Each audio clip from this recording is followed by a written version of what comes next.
अस्सलाम वालेकुम viewers, welcome back to learning art.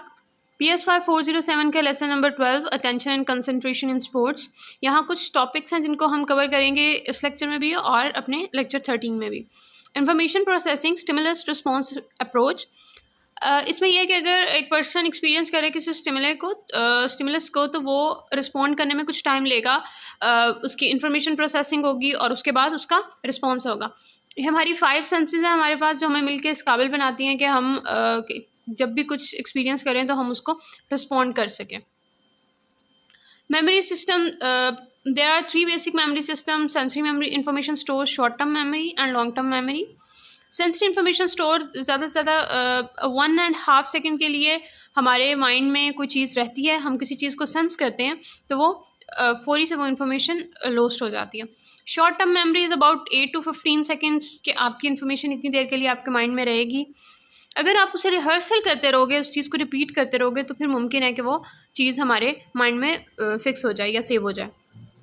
The absolute capacity of short-term memory is relatively limited. For example, it would be difficult for an average person to retain more than 7 separate words or numbers in STM at one time.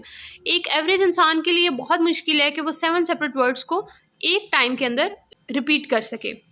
Long term memory permanent memory होती है। वो memory है जो हमारे mind में ज़्यादा time तक रहती है और इसमें हम न्यू इन्फॉर्मेशन को भी ऐड कर सकते हैं।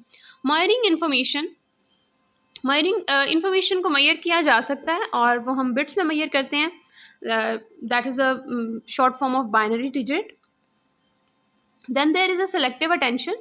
Selective attention is ability to ignore irrelevant information. It means कि अगर आप 2 से 3 चीज़ें एट अ टाइम हो रही हैं तो आप सिर्फ एक चीज़ के ऊपर अपनी अटेंशन को फिक्स कर सको और बाकी चीज़ों से अपनी अटेंशन हटा सको या बाकी चीज़ों को उस टाइम पे इग्नोर कर सको।